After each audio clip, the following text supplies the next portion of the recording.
Emma by Jane Austen. Volume 1, Chapter 9. Mr. Knightley might quarrel with her, but Emma could not quarrel with herself.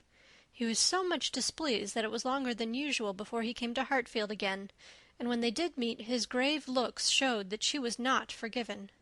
She was sorry, but could not repent. On the contrary, her plans and proceedings were more and more justified and endeared to her by the general appearances of the next few days. The picture, elegantly framed, came safely to hand soon after Mr. Elton's return, and being hung over the mantelpiece of the common sitting-room, he got up to look at it, and sighed out his half-sentences of admiration, just as he ought. And as for Harriet's feelings, they were visibly forming themselves into as strong and steady an attachment as her youth and sort of mind admitted. Emma was soon perfectly satisfied of Mr. Martin's being no otherwise remembered than as he furnished a contrast with Mr. Elton, of the utmost advantage to the latter. Her views of improving her little friend's mind, by a great deal of useful reading and conversation, had never yet led to more than a few first chapters, and the intention of going on to-morrow. It was much easier to chat than to study, much pleasanter to let her imagination range and work at Harriet's fortune, than to be labouring to enlarge her comprehension or exercise it on sober facts, and the only literary pursuit which engaged Harriet at present, the only mental provision she was making for the evening of life, was the collecting and transcribing all the riddles of every sort that she could meet with, into a thin quarto of hot-pressed paper, made up by her friend, and ornamented with ciphers and trophies. In this age of literature, such collections on a very grand scale are not uncommon. Miss Nash, head teacher at Mrs. Goddard's, had written out at least 300, and Harriet, who had taken the first hint of it from her, hoped, with Miss Woodhouse's help, to get a great many more. Emma assisted with her invention, memory, and taste, and as Harriet wrote a very pretty hand, it was likely to be an arrangement of the first order, in form as well as quantity. Mr. Woodhouse was almost as much interested in the business as the girls, and tried very often to recollect something worth their putting in. So many clever riddles as there used to be when he was young, he wondered he could not remember them, but he hoped he should in time. And it always ended in Kitty, a fair but frozen maid. His good friend Perry, too, whom he had spoken to on the subject, did not at present recollect anything of the riddle kind, but he had desired Perry to be upon the watch, and as he went about so much, something, he thought, might come from that quarter. It was by no means his daughter's wish that the intellects of Highbury in general should be put under requisition. Mr. Elton was the only one whose assistance she asked. He was invited to contribute any really good enigmas, charades, or conundrums that he might recollect, and she had the pleasure of seeing him most intently at work with his recollections, and at the same time, as she could perceive, most earnestly careful that nothing ungallant, nothing that did not breathe a compliment to the sex, should pass his lips. They owed to him their 2 or 3 politest puzzles, and the joy and exultation with which at last he recalled and rather sentimentally recited that well-known charade. My first doth affliction denote, which my second is destined to feel, and my whole is the best antidote, that affliction to soften and heal, made her quite sorry to acknowledge that they had transcribed it to some pages ago already. "Why will you not write one yourself for us, Mr. Elton?" said she. "That is the only security for its freshness, and nothing could be easier to you." Oh, no! He had never written, hardly ever, anything of the kind in his life. The stupidest fellow! He was afraid not even Miss Woodhouse, he stopped a moment, or Miss Smith could inspire him. The very next day, however, produced some proof of inspiration. He called for a few moments just to leave a piece of paper on the table containing, as he said, a charade, which a friend of his had addressed to a young lady, the object of his admiration, but which, from his manner, Emma was immediately convinced must be his own. "I do not offer it for Miss Smith's collection," said he. "Being my friends, I have no right to expose it in any degree to the public eye, but perhaps you may not dislike looking at it." The speech was more to Emma than to Harriet, which Emma could understand. There was deep consciousness about him, and he found it easier to meet her eye than her friend's. He was gone the next moment. After another moment's pause, "Take it," said Emma, smiling and pushing the paper towards Harriet. "It is for you. Take your own." But Harriet was in a tremor and could not touch it, and Emma, never loath to be first, was obliged to examine it herself. To Miss. Charade. My first displays the wealth and pomp of kings, lords of the earth, their luxury and ease. Another view of man my second brings. Behold him there, the monarch of the seas. But united, what reverse we have! Man's boasted power and freedom, all are flown. Lord of the earth and sea, he bends a slave, and woman, lovely woman, reigns alone. Thy ready wit the word will soon supply. May its approval beam in that soft eye. She cast her eye over it, pondered, caught the meaning, read it through again to be quite certain and quite mistress of the lines, and then, passing it to Harriet, sat happily smiling and saying to herself, while Harriet was puzzling over the paper in all the confusion of hope and dullness, "Very well, Mr. Elton, very well indeed. I have read worse charades. Courtship, a very good hint. I give you credit for it. This is feeling your way. This is saying very plainly, 'Pray, Miss Smith, give me leave to pay my addresses to you, approve my charade and my intentions in the same glance.' May its approval beam in that soft eye. Harriet, exactly. Soft is the very word for her eye. Of all epithets, the justest that could be given. Thy ready wit the word will soon supply. Humph! Harriet's ready wit! All the better. A man must be very much in love indeed to describe her so. Mr. Knightley, I wish you had the benefit of this. I think this would convince you. For once in your life you would be obliged to own yourself mistaken. An excellent charade indeed, and very much to the purpose. Things must come to a crisis soon now." She was obliged to break off from these very pleasant observations, which were otherwise of a sort to run into great length, by the eagerness of Harriet's wondering questions. "What can it be, Miss Woodhouse? What can it be? I have not an idea. I cannot guess it in the least. What can it possibly be? Do try to find it out, Miss Woodhouse. Do help me. I never saw anything so hard. Is it a kingdom? I wonder who the friend was, and who could be the young lady. Do you think it is a good one? Can it be woman? And woman, lovely woman, reigns alone. Can it be Neptune? Behold him there, the monarch of the seas. Or a trident, or a mermaid, or a shark? Oh no, shark is only one syllable.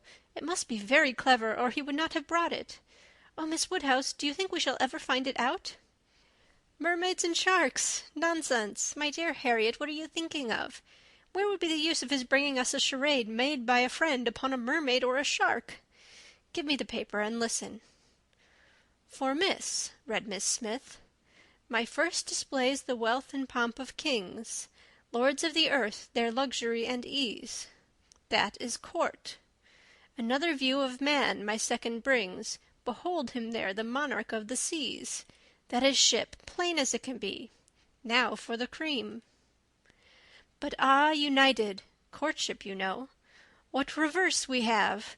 Man's boasted power and freedom all are flown.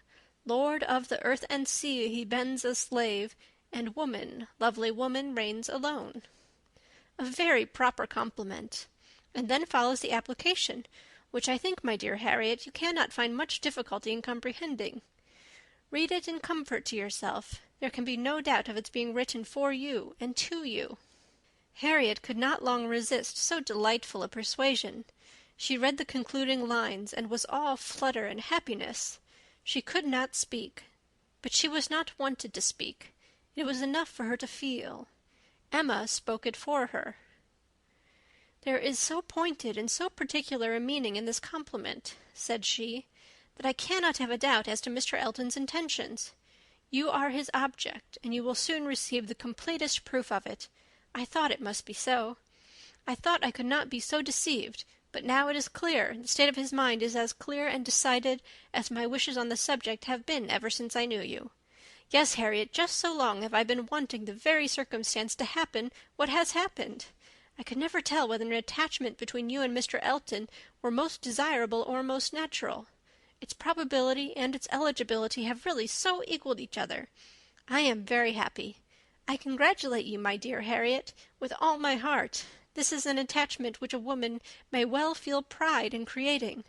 This is a connection which offers nothing but good. It will give you everything that you want: consideration, independence, a proper home.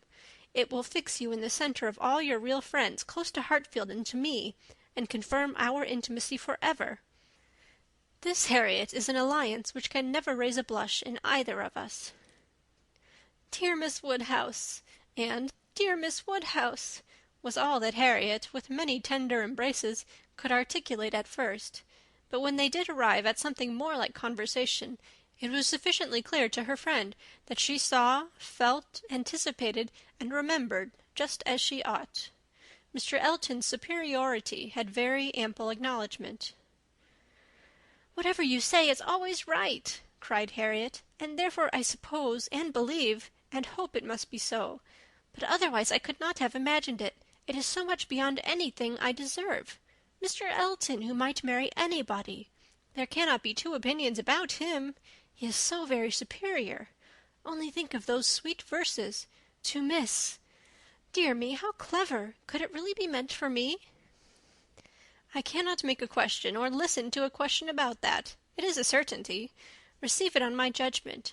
It is a sort of prologue to the play, a motto to the chapter, and will be soon followed by matter-of-fact prose." "It is a sort of thing which nobody could have expected, I am sure, a month ago. I had no more idea myself. The strangest things do take place." "When Miss Smiths and Mr. Eltons get acquainted, they do indeed. And really it is strange. It is out of the common course that what is so evidently, so palpably desirable, what courts the prearrangement of other people, should so immediately shape itself into the proper form. You and Mr. Elton are by situation called together. You belong to one another by every circumstance of your respective homes. Your marrying will be equal to the match at Randalls. There does seem to be a something in the air of Hartfield which gives love exactly the right direction, and sends it into the very channel where it ought to flow. Of course, true love never did run smooth. A Hartfield edition of Shakespeare would have a long note on that passage. That Mr. Elton should really be in love with me of all people, who did not know him, to speak to him at Michaelmas, and he the very handsomest man that ever was, and a man that everybody looks up to, quite like Mr. Knightley. His company so sought after that everybody says he need not eat a single meal by himself if he does not choose it, that he has more invitations than there are days in the week, and so excellent in the church. Miss Nash has put down all the texts he has ever preached from since he came to Highbury. Dear me, when I look back to the first time I saw him, how little did I think! The two Abbotts and I ran into the front room and peeped through the blind when we heard he was going by, and Miss Nash came and scolded us away, and stayed to look through herself. However, she called me back presently, and let me look too, which was very good-natured. And how beautiful we thought he looked! He was arm in arm with Mr. Cole. This is an alliance which, whatever your friends may be, must be agreeable to them, provided at least they have common sense, and we are not to be addressing our conduct to fools. If they are anxious to see you happily married, here is a man whose amiable character gives every assurance of it. If they wish to have you settled in the same country and circle which they have chosen to place you in, here it will be well accomplished. And if their only object is that you should, in the common phrase, be well married, here is the comfortable fortune, the respectable establishment, the rise in the world which must satisfy them." "Yes, very true. How nicely you talk. I love to hear you. You understand everything. You and Mr. Elton are one as clever as the other. This charade! If I had studied a 12-month, I could never have made anything like it." "I thought he meant to try his skill, by his manner of declining it yesterday. I do think it is, without exception, the best charade I ever read." "I never read one more to the purpose, certainly." "It is as long again as almost all we have had before." "I do not consider its length as particularly in its favour. Such things in general cannot be too short." Harriet was too intent on the lines to hear. The most satisfactory comparisons were rising in her mind. "It is one thing," said she presently, her cheeks in a glow, "to have very good sense in a common way, like everybody else, and if there is anything to say, to sit down and write a letter, and say just what you must in a short way. And another to write verses and charades like this." Emma could not have desired a more spirited rejection of Mr. Martin's prose. "Such sweet lines!" continued Harriet. "These two last. But how shall I ever be able to return the paper, or say I have found it out? Oh, Miss Woodhouse, what can we do about that?" "Leave it to me. You do nothing. He will be here this evening, I dare say, and then I will give it him back, and some nonsense or other will pass between us, and you shall not be committed. Your soft eyes shall choose their own time for beaming. Trust to me." "Oh, Miss Woodhouse, what a pity that I must not write this beautiful charade into my book! I am sure I have not got one half so good." "Leave out the last two lines, and there is no reason why you should not write it into your book." "Oh, but those two lines are the best of all. Granted, for private enjoyment, and for private enjoyment keep them. They are not at all the less written, you know, because you divide them. The couplet does not cease to be, nor does its meaning change, but take it away, and all appropriation ceases, and a very pretty gallant charade remains, fit for any collection. Depend upon it, he would not like to have his charade slighted, much better than his passion. A poet in love must be encouraged in both capacities, or neither. Give me the book. I will write it down, and then there can be no possible reflection on you." Harriet submitted, though her mind could hardly separate the parts, so as to feel quite sure that her friend were not writing down a declaration of love. It seemed too precious an offering for any degree of publicity. "I shall never let that book go out of my own hands," said she. "Very well," replied Emma, "a most natural feeling, and the longer it lasts, the better I shall be pleased. But here is my father coming. You will not object to my reading the charade to him? It will be giving him so much pleasure. He loves anything of the sort, and especially anything that pays woman a compliment. He has the tenderest spirit of gallantry towards us all. You must let me read it to him." Harriet looked grave. "My dear Harriet, you must not refine too much upon this charade. You will betray your feelings improperly if you are too conscious and too quick, and appear to affix more meaning, or even quite all the meaning which may be affixed to it. Do not be overpowered by such a little tribute of admiration. If he had been anxious for secrecy, he would not have left the paper while I was by, but he rather pushed it towards me than towards you. Do not let us be too solemn on the business. He has encouragement enough to proceed, without our signing out our souls over this charade." "Oh, no, I hope I shall not be ridiculous about it. Do as you please." Mr. Woodhouse came in, and very soon led to the subject again, by the recurrence of his very frequent inquiry of, "Well, my dears, how does your book go on? Have you got anything fresh?" "Yes, papa, we have something to read you, something quite fresh. A piece of paper was found on the table this morning, dropped, we suppose, by a fairy, containing a very pretty charade, and we have just copied it in." She read it to him, just as he liked to have anything read, slowly and distinctly, and 2 or 3 times over, with explanations of every part as she proceeded, and he was very much pleased, and, as she had foreseen, especially struck with the complimentary conclusion. "Ay, that's very just, indeed. That's very properly said. Very true. Woman, lovely woman. It is such a pretty charade, my dear, that I can easily guess what fairy brought it. Nobody could have written so prettily but you, Emma." Emma only nodded and smiled. After a little thinking and a very tender sigh, he added, "Ah, it is no difficulty to see who you take after. Your dear mother was so clever at all those things. If I but had her memory.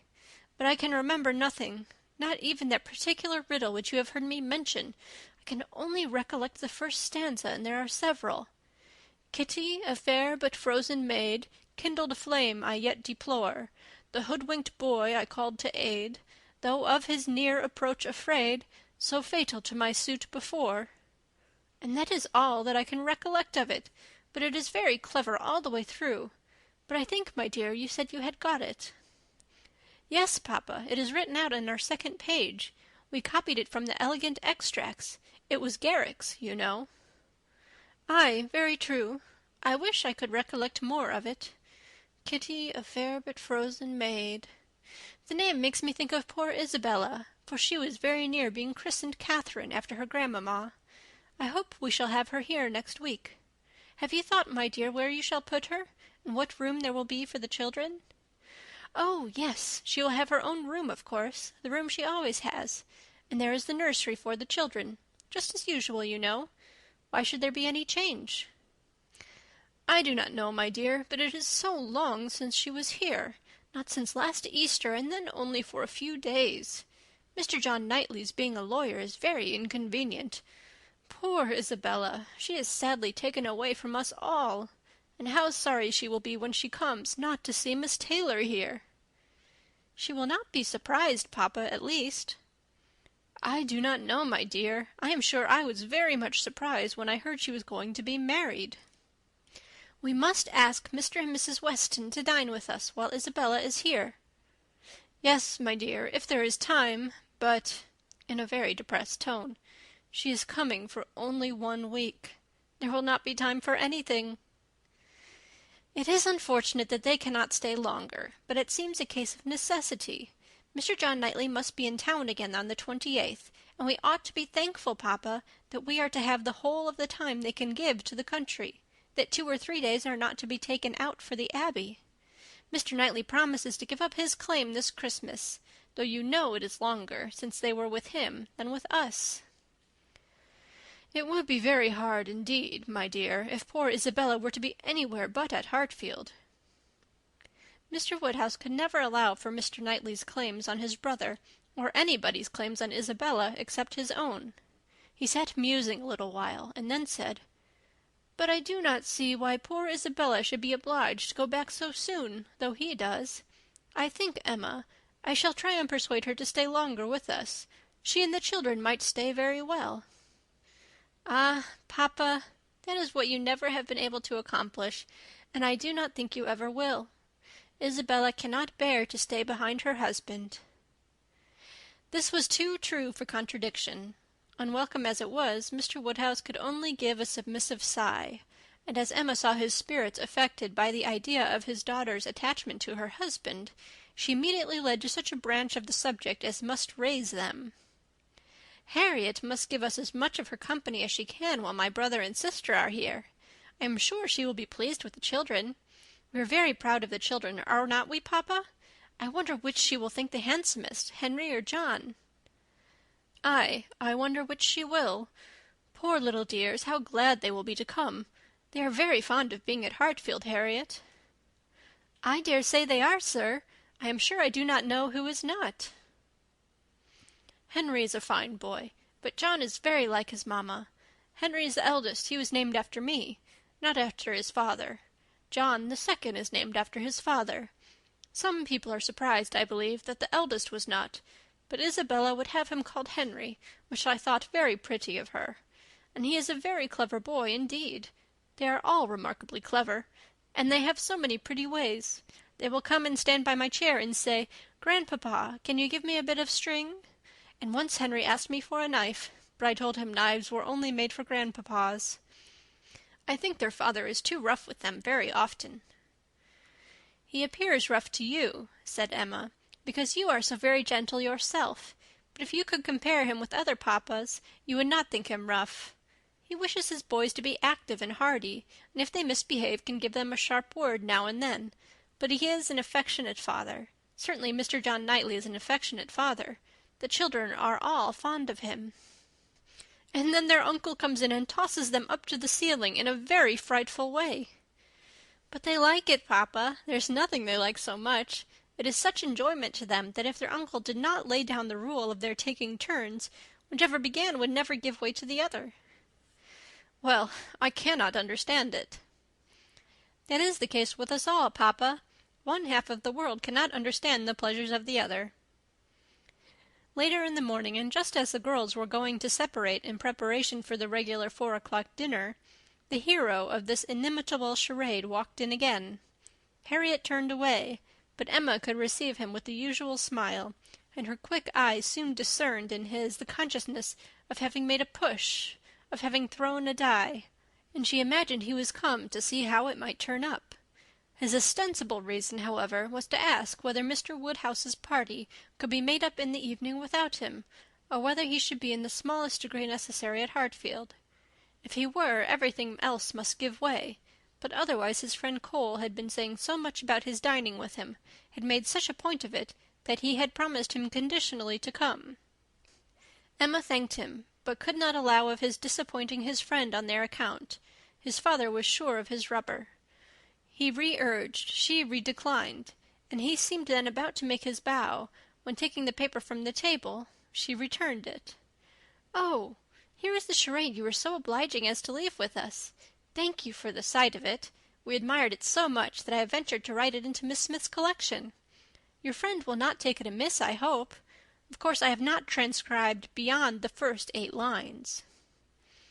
Mr. Elton certainly did not very well know what to say.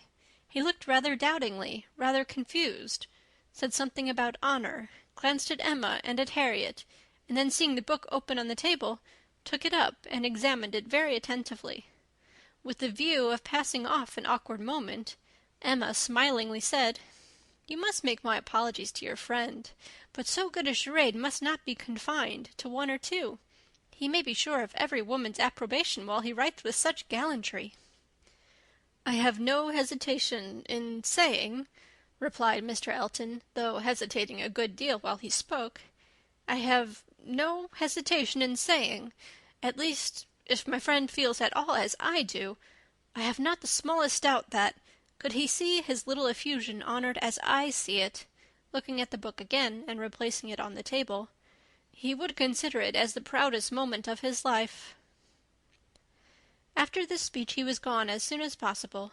Emma could not think it too soon, for with all his good and agreeable qualities, there was a sort of parade in his speeches which was very apt to incline her to laugh. She ran away to indulge the inclination, leaving the tender and the sublime of pleasure to Harriet's share. End of Volume 1, Chapter 9. Recorded by Annie Coleman Rothenberg in St. Louis, Missouri, in November 2008. www.anniecoleman.com.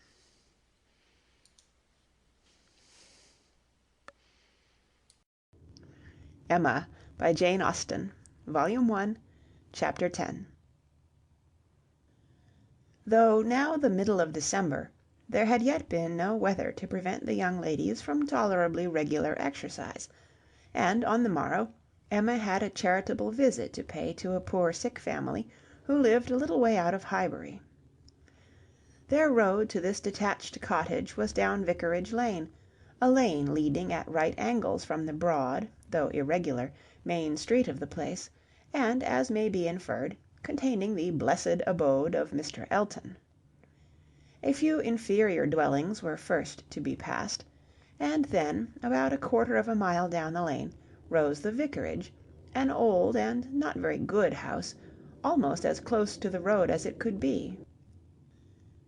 It had no advantage of situation, but had been very much smartened up by the present proprietor, and, such as it was, there could be no possibility of the two friends passing it without a slackened pace and observing eyes.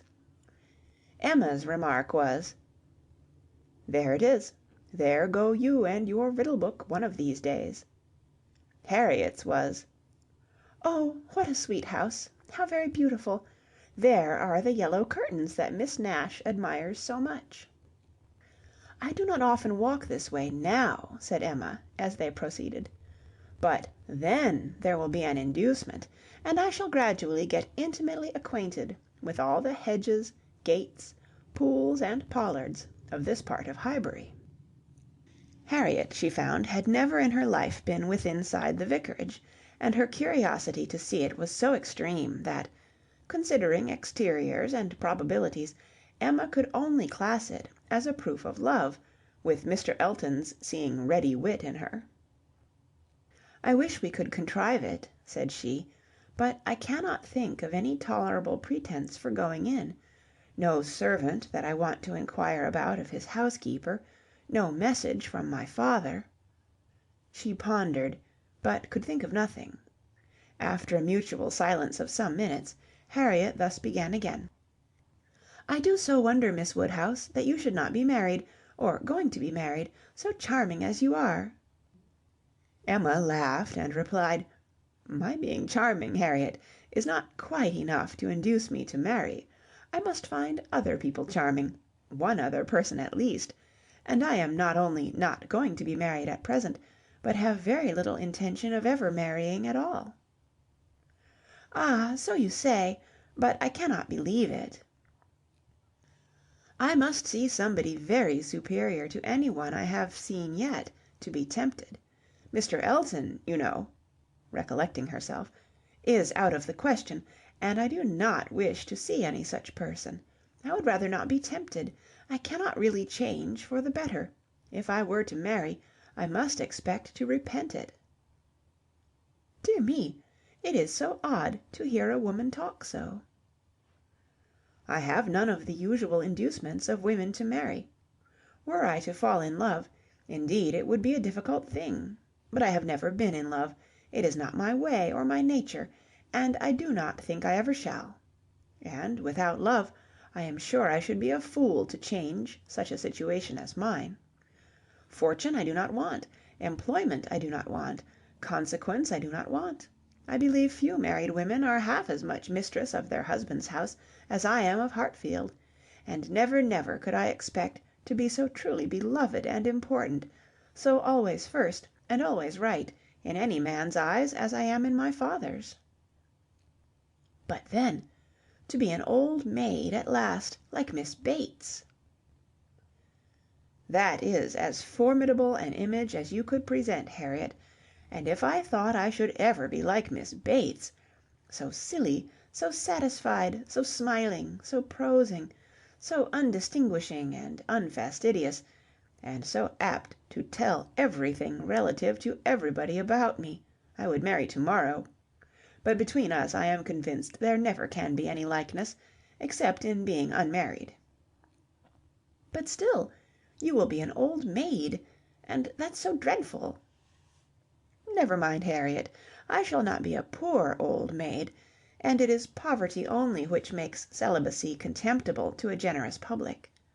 A single woman with a very narrow income must be a ridiculous, disagreeable old maid, the proper sport of boys and girls, but a single woman of good fortune is always respectable, and may be as sensible and pleasant as anybody else.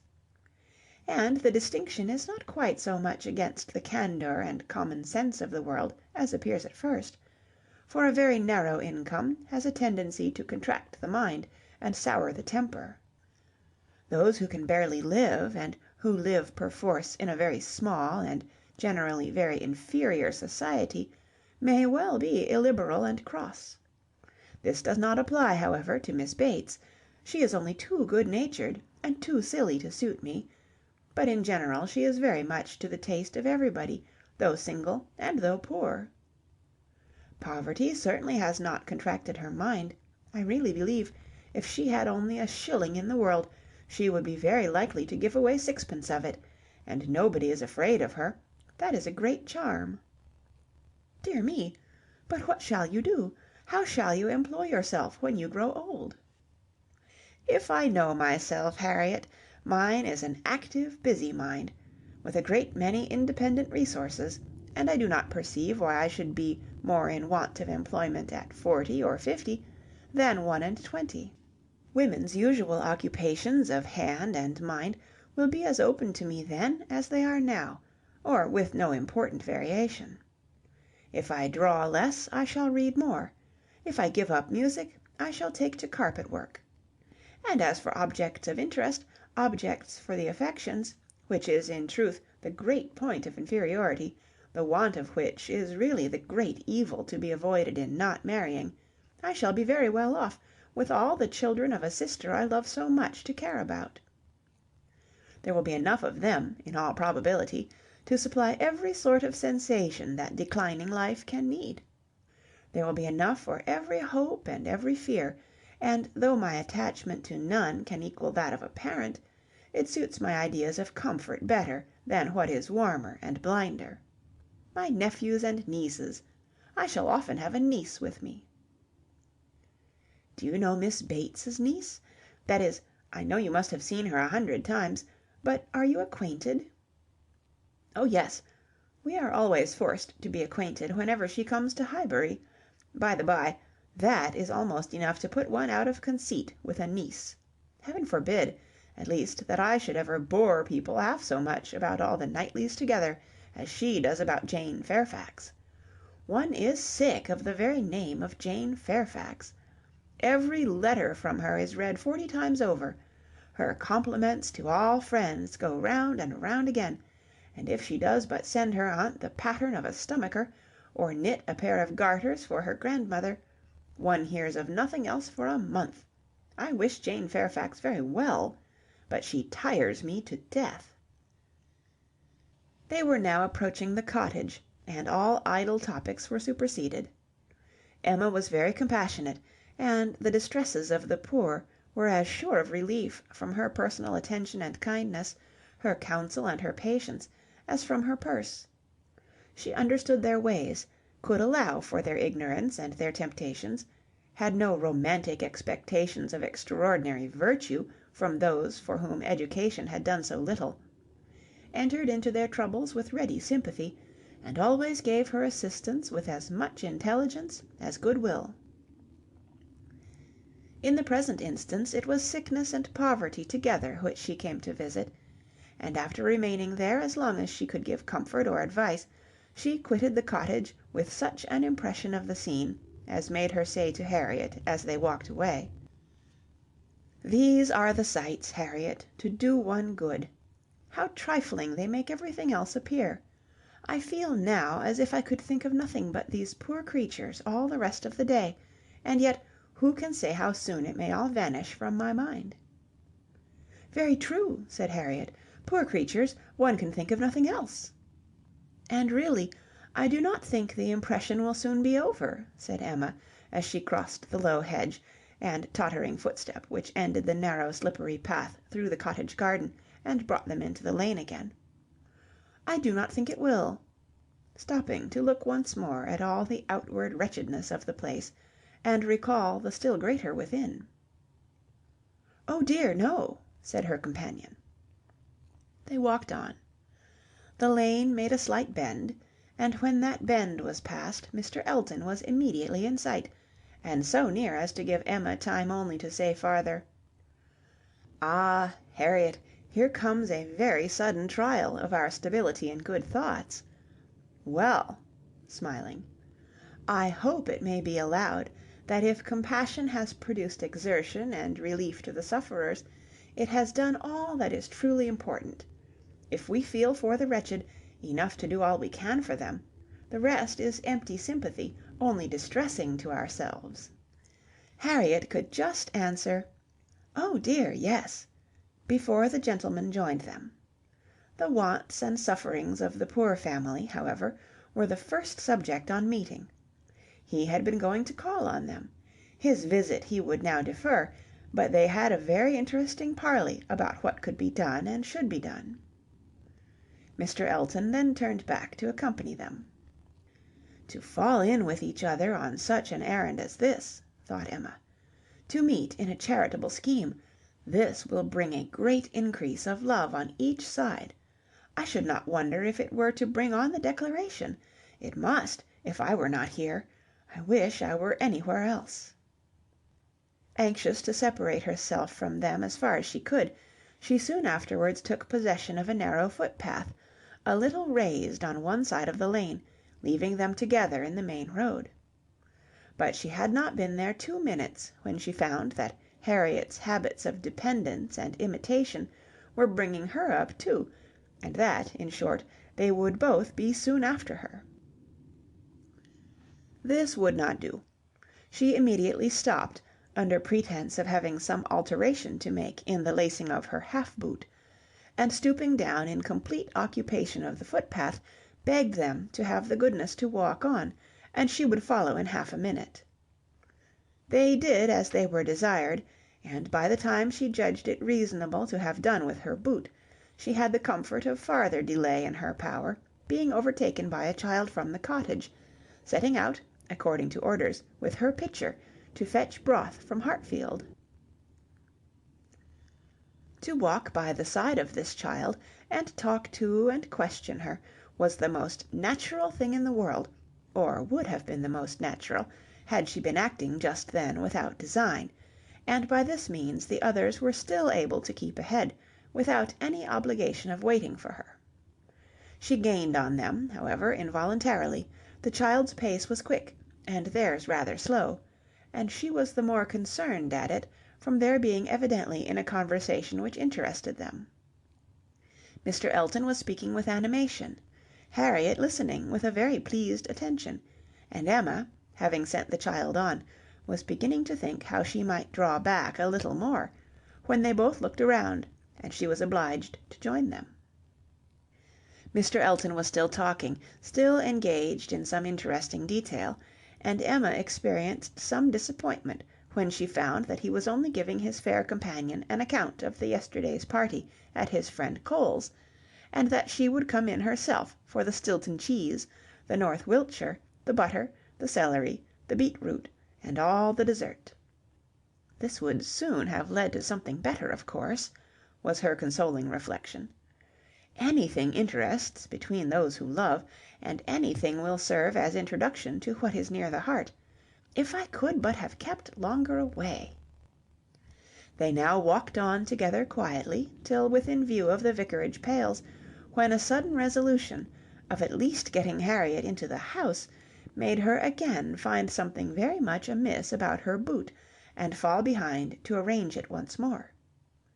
She then broke the lace off short, and, dexterously throwing it into a ditch, was presently obliged to entreat them to stop, and acknowledged her inability to put herself to rights, so as to be able to walk home in tolerable comfort. "Part of my lace is gone," said she, "and I do not know how I am to contrive. I really am a most troublesome companion to you both, but I hope I am not often so ill-equipped. Mr. Elton, I must beg leave to stop at your house, and ask your housekeeper for a bit of ribbon, or string, or anything, just to keep my boot on." Mr. Elton looked all happiness at this proposition, and nothing could exceed his alertness and attention in conducting them into his house, and endeavouring to make everything appear to advantage. The room they were taken into was the one he chiefly occupied, and looking forwards, behind it was another with which it immediately communicated. The door between them was open, and Emma passed into it with the housekeeper to receive her assistance in the most comfortable manner. She was obliged to leave the door ajar as she found it, but she fully intended that Mr. Elton should close it. It was not closed, however; it still remained ajar, but by engaging the housekeeper in incessant conversation, she hoped to make it practicable for him to choose his own subject in the adjoining room. For 10 minutes she could hear nothing but herself. It could be protracted no longer. She was then obliged to be finished, and make her appearance. The lovers were standing together at one of the windows. It had a most favourable aspect, and for half a minute Emma felt the glory of having schemed successfully. But it would not do. He had not come to the point. He had been most agreeable, most delightful. He had told Harriet that he had seen them go by, and had purposely followed them. Other little gallantries and allusions had been dropped, but nothing serious. Cautious, very cautious, thought Emma. He advances inch by inch, and will hazard nothing till he believes himself secure. Still, however, though everything had not been accomplished by her ingenious device, she could not but flatter herself that it had been the occasion of much present enjoyment to both, and must be leading them forward to the great event. Emma by Jane Austen, Volume 1, Chapter 11. Mr. Elton must now be left to himself. It was no longer in Emma's power to superintend his happiness or quicken his measures. The coming of her sister's family was so very near at hand, that, first in anticipation, and then in reality, it became henceforth her prime object of interest, and during the 10 days of their stay at Hartfield, it was not to be expected, she did not herself expect, that anything beyond occasional fortuitous assistance could be afforded by her to the lovers. They might advance rapidly if they would, however. They must advance somehow or other, whether they would or no. She hardly wished to have more leisure for them.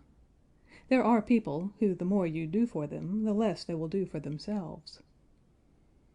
Mr. and Mrs. John Knightley, from having been longer than usual absent from Surrey, were exciting, of course, rather more than the usual interest. Till this year, every long vacation since their marriage had been divided between Hartfield and Donwell Abbey, but all the holidays of this autumn had been given to sea bathing for the children, and it was therefore many months since they had been seen in a regular way by their Surrey connections, or seen at all by Mr. Woodhouse, who could not be induced to get so far as London, even for poor Isabella's sake, and who consequently was now most nervously and apprehensively happy in forestalling this too short visit. He thought much of the evils of the journey for her, and not a little of the fatigues of his own horses and coachman, who were to bring some of the party the last half of the way. But his alarms were needless, the 16 miles being happily accomplished, and Mr. and Mrs. John Knightley, their 5 children, and a competent number of nursery maids, all reaching Hartfield in safety. The bustle and joy of such an arrival, the many to be talked to, welcomed, encouraged, and variously dispersed and disposed of, produced a noise and confusion which his nerves could not have borne under any other cause, nor have endured much longer even for this. But the ways of Hartfield and the feelings of her father were so respected by Mrs. John Knightley, that in spite of maternal solicitude for the immediate enjoyment of her little ones, and for their having instantly all the liberty and attendance, all the eating and drinking, and sleeping and playing, which they could possibly wish for, without the smallest delay, the children were never allowed to be long a disturbance to him, either in themselves, or in any restless attendance on them. Mrs. John Knightley was a pretty, elegant little woman, of gentle, quiet manners, and a disposition remarkably amiable and affectionate, wrapped up in her family, a devoted wife, a doting mother, and so tenderly attached to her father and sister that, but for these higher ties, a warmer love might have seemed impossible. She could never see a fault in any of them. She was not a woman of strong understanding, or any quickness, and with this resemblance of her father, she inherited also much of his constitution, was delicate in her own health, over careful of that of her children, had many fears and many nerves, and was as fond of her own Mr. Wingfield in town as her father could be of Mr. Perry.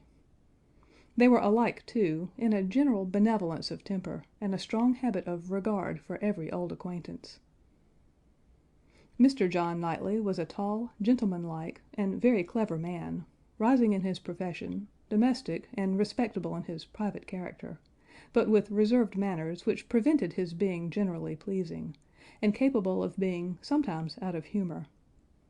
He was not an ill-tempered man, not so often unreasonably cross as to deserve such a reproach, but his temper was not his great perfection, and indeed, with such a worshipping wife, it was hardly possible that any natural defects in it should not be increased. The extreme sweetness of her temper must hurt his. He had all the clearness and quickness of mind which she wanted, and he could sometimes act an ungracious, or say a severe thing. He was not a great favorite with his fair sister-in-law. Nothing wrong in him escaped her. She was quick in feeling the little injuries to Isabella, which Isabella never felt herself. Perhaps she might have passed over more had his manners been flattering to Isabella's sister, but they were only those of a calmly kind brother and friend, without praise and without blindness. But hardly any degree of personal compliment could have made her regardless of that greatest fault of all in her eyes, which he sometimes fell into, the want of respectful forbearance towards her father. There he had not always the patience that could have been wished. Mr. Woodhouse's peculiarities and fidgetiness were sometimes provoking him to a rational remonstrance or sharp retort equally ill bestowed. It did not often happen, for Mr. John Knightley had really a great regard for his father-in-law, and generally a strong sense of what was due to him, but it was too often for Emma's charity, especially as there was all the pain of apprehension frequently to be endured, though the offence came not. The beginning, however, of every visit displayed none but the properest feelings, and this being of necessity so short, might be hoped to pass away in unsullied cordiality. They had not been long seated and composed, when Mr. Woodhouse, with a melancholy shake of the head and a sigh, called his daughter's attention to the sad change at Hartfield since she had been there last. "Ah, my dear," said he, "poor Miss Taylor! It is a grievous business." "Oh, yes, sir!" cried she with ready sympathy. "How you must miss her! And dear Emma, too! What a dreadful loss to you both! I have been so grieved for you. I could not imagine how you could possibly do without her. It is a sad change indeed. But I hope she is pretty well, sir." "Pretty well, my dear. I hope pretty well. I do not know but that the place agrees with her tolerably." Mr. John Knightley here asked Emma quietly whether there were any doubts of the heir of Randalls. "Oh, no, none in the least. I never saw Mrs. Weston better in my life, never looking so well. Papa is only speaking his own regret." "Very much to the honor of both," was the handsome reply. "And do you see her, sir, tolerably often?" asked Isabella in the plaintive tone which just suited her father. Mr. Woodhouse hesitated. "Not near so often, my dear, as I could wish." "Oh, papa, we have missed seeing them but one entire day since they married. Either in the morning or evening of every day, excepting one, have we seen either Mr. Weston or Mrs. Weston, and generally both, either at Randalls or here, and as you may suppose, Isabella, most frequently here. They are very, very kind in their visits. Mr. Weston is really as kind as herself. Papa, if you speak in that melancholy way, you will be giving Isabella a false idea of us all. Everybody must be aware that Miss Taylor must be missed, but everybody ought also to be assured that Mr. and Mrs. Weston do really prevent our missing her by any means to the extent we ourselves anticipated, which is the exact truth." "Just as it should be," said Mr. John Knightley, "and just as I hoped it was from your letters. Her wish of showing you attention could not be doubted, and his being a disengaged and social man makes it all easy. I have been always telling you, my love, that I had no idea of the change being so very material to Hartfield as you apprehended, and now you have Emma's account, I hope you will be satisfied." "Why, to be sure," said Mr. Woodhouse. "Yes, certainly, I cannot deny that Mrs. Weston, poor Mrs. Weston, does come and see us pretty often. But then she is always obliged to go away again." "It would be very hard upon Mr. Weston if she did not, papa. You quite forget poor Mr. Weston." "I think, indeed," said John Knightley pleasantly, "that Mr. Weston has some little claim. You and I, Emma, will venture to take the part of the poor husband. I, being a husband, and you not being a wife, the claims of the man may very likely strike us with equal force. As for Isabella, she has been married long enough to see the convenience of putting all the Mr. Westons aside as much as she can." "Me, my love?" cried his wife, hearing and understanding only in part. "Are you talking about me? I am sure nobody ought to be, or can be, a greater advocate for matrimony than I am. And if it had not been for the misery of her leaving Hartfield, I should never have thought of Miss Taylor but as the most fortunate woman in the world. And as to slighting Mr. Weston, that excellent Mr. Weston, I think there is nothing he does not deserve. I believe he is one of the very best tempered men that ever existed. Excepting yourself and your brother, I do not know his equal for temper. I shall never forget his flying Henry's kite for him that very windy day last Easter, and ever since his particular kindness last September 12th in writing that note, at 12 o'clock at night, on purpose to assure me that there was no scarlet fever at Cobham, I have been convinced there could not be a more feeling heart nor a better man in existence. If anybody can deserve him, it must be Miss Taylor." "Where is the young man?" said John Knightley. "Has he been here on this occasion, or has he not?" "He has not been here yet," replied Emma. "There was a strong expectation of his coming soon after the marriage, but it ended in nothing, and I have not heard him mentioned lately." "But you should tell them of the letter, my dear," said her father. "He wrote a letter to poor Mrs. Weston to congratulate her, and a very proper, handsome letter it was. She showed it to me. I thought it very well done of him indeed. Whether it was his own idea, you know, one cannot tell. He is but young, and his uncle, perhaps—" "My dear papa, he is 23. You forget how time passes." 23! Is he indeed? Well, I could not have thought it, and he was but 2 years old when he lost his poor mother. Well, time does fly indeed, and my memory is very bad. However, it was an exceeding good, pretty letter, and gave Mr. and Mrs. Weston a great deal of pleasure. I remember it was written from Weymouth, and dated September 28th, and began, "My dear Madam," but I forget how it went on, and it was signed F. C. Weston Churchill. I remember that perfectly. "How very pleasing and proper of him!" cried the good-hearted Mrs. John Knightley. "I have no doubt of his being a most amiable young man. But how sad it is that he should not live at home with his father! There is something so shocking in a child's being taken away from his parents and natural home. I never could comprehend how Mr. Weston could part with him. To give up one's child! I really never could think well of anybody who proposed such a thing to anybody else." "Nobody ever did think well of the Churchills, I fancy," observed Mr. John Knightley, coolly. "But you need not imagine Mr. Weston to have felt what you would feel in giving up Henry or John. Mr. Weston is rather an easy, cheerful tempered man than a man of strong feelings. He takes things as he finds them, and makes enjoyment of them somehow or other, depending, I suspect, much more upon what is called society for his comforts, that is, upon the power of eating and drinking, and playing whist with his neighbors 5 times a week, than upon family affection, or anything that home affords." Emma could not like what bordered on a reflection on Mr. Weston, and had half a mind to take it up, but she struggled and let it pass. She would keep the peace if possible, and there was something honorable and valuable in the strong domestic habits, the all-sufficiency of home to himself, whence resulted her brother's disposition to look down on the common rate of social intercourse, and those to whom it was important. It had a high claim to forbearance.